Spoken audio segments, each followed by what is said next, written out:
Merci de nous rester fidèles. Vous êtes sur Medi 1 et soyez les bienvenus dans ce nouveau numéro de l'invité de la rédaction. Mobilisation pour un engagement national vers la souveraineté, l'unité et la refondation, en abrégé MESURE. C'est ainsi que s'intitule l'initiative lancée au Sénégal par le rapport alternatif sur l'Afrique RASA, en collaboration avec le réseau sénégalais des think tanks, l'ex-Africa, l'ONG 3D et plusieurs autres organisations. L'objectif visé est d'engager les citoyens sénégalais à une réflexion à la fois stratégique et mobilisatrice afin d'instaurer une véritable dynamique républicaine, sauvegarder la démocratie, le vivre ensemble et faciliter le progrès économique, social, durable et inclusif au Sénégal. Pour avoir un éclairage approfondi sur cette initiative, nous recevons M. Ibrahima Noureddine Diagne, membre du RASA, président sortant de l'African Performance Institute.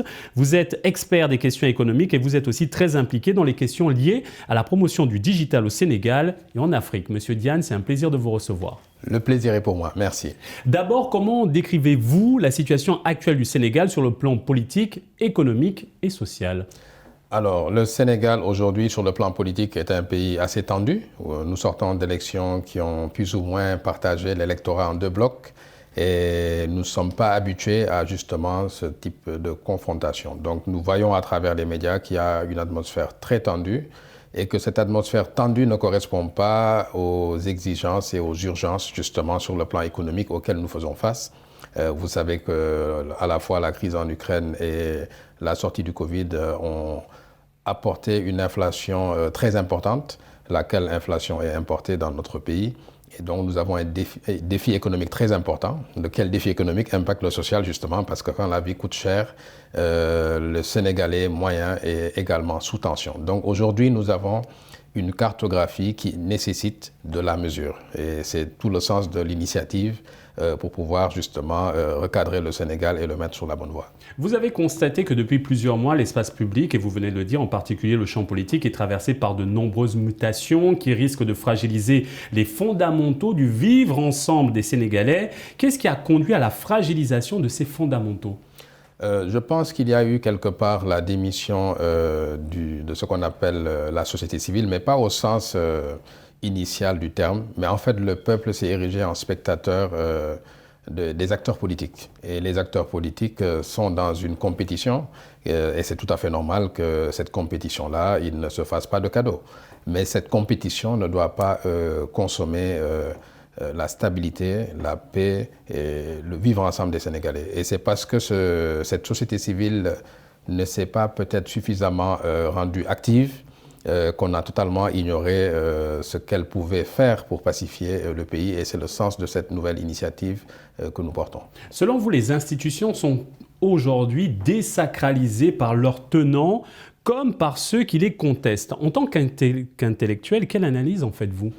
Alors, je dirais que c'est un phénomène assez global. Ce qui s'est passé aux États-Unis aux élections montre que ce n'est pas une particularité africaine ou sénégalaise.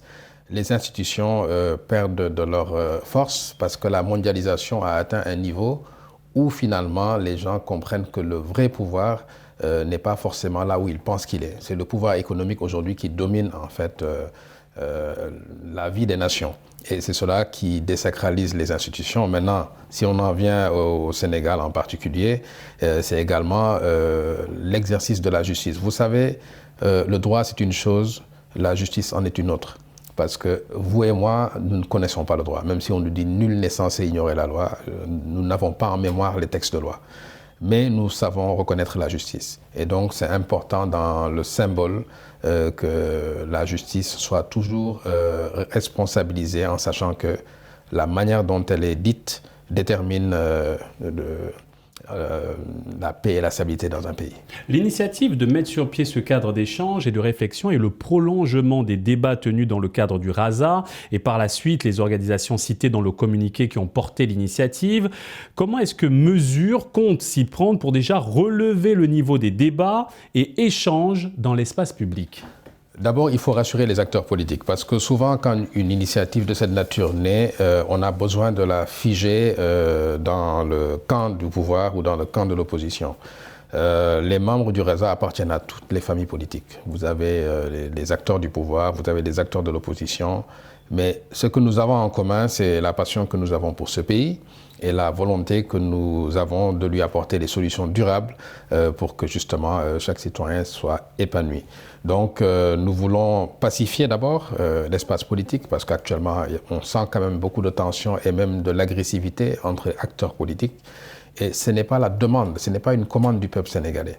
Donc, quelque part, il faudrait qu'on puisse pacifier le jeu politique. Et après avoir pacifié le jeu politique, il faut qu'on fasse un éveil de conscience. Nous sommes dans une décennie qui me semble très critique, la décennie 2020-2030, pour la refondation.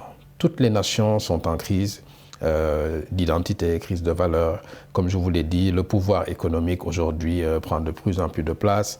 Le digital, qui est un secteur que je connais, vous avez des géants qui sont beaucoup plus importants que des États. Donc il y a de vrais défis aujourd'hui sociétaux, sans compter les questions d'environnement. Et pour ça, il faut nécessairement une refondation parce que les outils du passé ne sont pas adaptés aux défis actuels et futurs. Mesure se veut une action de mobilisation nationale, donc elle s'adresse à toutes les Sénégalaises et tous les Sénégalais sans distinction aucune. Comment toucher le plus large possible ces citoyens afin qu'ils s'approprient l'initiative ? C'est sans doute le plus grand défi. D'abord, il faut que l'initiative ne soit pas caractérisée, comme je le disais, sur le plan politique. C'est une initiative totalement apolitique.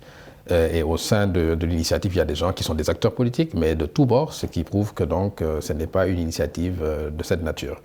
La deuxième chose, c'est qu'il faut qu'il y ait cette appropriation. Je pense qu'au niveau de l'intelligentsia du Sénégal et de l'Afrique en général, il y a une vraie prise de conscience sur la nécessité de redéfinir la notion de souveraineté et de refaire, de refonder nos États autour de cette question de souveraineté, qui n'est pas une souveraineté d'exclusion, donc ce n'est pas l'autre ne doit pas être là, c'est une souveraineté de considération, c'est de dire moi je suis là.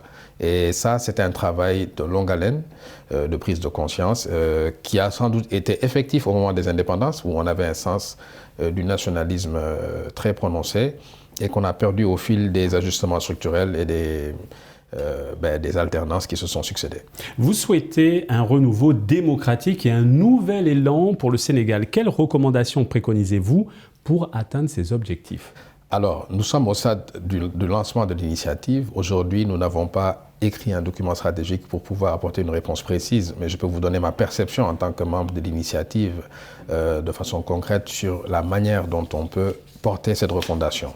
Comme je dis, la pacification est une exigence à court terme, qui est nécessaire parce que quand les esprits sont surchauffés, la réflexion est toujours de bas niveau. Nous voulons qu'une réflexion de haut niveau. Ensuite, c'est la prise de conscience. Et là, ça concerne aussi bien les élites, les gouvernants, que le peuple dans ses composantes les plus diverses. Et la prise de conscience, c'est de dire, nous sommes un pays riche. Je dis Sénégal, mais je peux dire Bénin, je peux dire tous les pays africains sont des pays riches.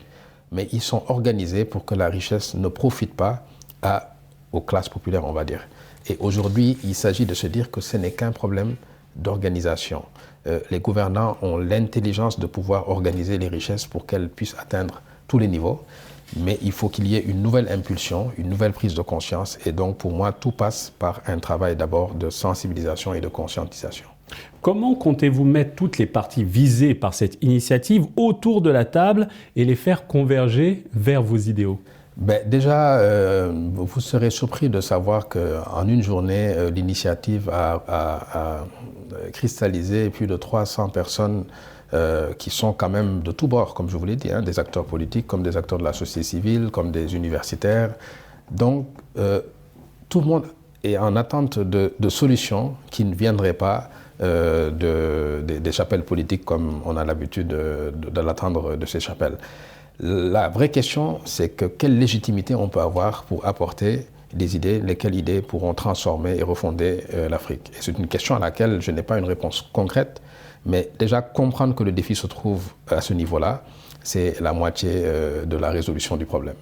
Intéressons-nous à une autre de vos recommandations, qui est la redéfinition des priorités en termes de réformes pour refonder le pays dans sa gouvernance, son économie, son éducation, sa culture, sa sécurité, son insertion dans la civilisation du digital et les implications transversales sur la vie de la nation. Autre projet de grande envergure, mais qu'en est-il de la durée de la mise en place d'un tel nouveau système et de son coût? Alors déjà, vous allez comprendre que toutes les grandes nations sont gouvernées par de grandes idées. Et les grandes idées, elles s'étalent dans le temps. Je ne parlerai pas de la construction américaine, je ne parlerai pas du Japon, je ne parlerai pas de la Chine. Ce n'est pas une question de 1 an, 5 ans. Ces idées-là continueront à vivre après que nous soyons enterrés parce que c'est du long terme. Pour refonder un État et le mettre dans la perspective où il y a un alignement entre les valeurs sociales, les valeurs culturelles et donc l'intérêt de toutes les parties, c'est un travail de longue haleine. Aujourd'hui, on n'a pas l'ambition en 3 ans, 5 ans de transformer tout cela. Mais il faut qu'on mette en place une feuille de route que les générations futures pourront également emprunter pour que cette construction soit effective. Une Afrique qui est définitivement libérée de la post-colonisation et qui est résolument assise sur ses richesses et ses valeurs pour construire son avenir. Merci Monsieur Diane pour cet éclairage. Nous rappelons que vous êtes membre du RASA, président sortant de l'African Performance Institute, expert des questions économiques, très impliqué dans les questions liées à la promotion du digital au Sénégal et en Afrique. Merci à vous. Et merci à vous d'avoir suivi cette émission. Très bonne suite des programmes sur Média.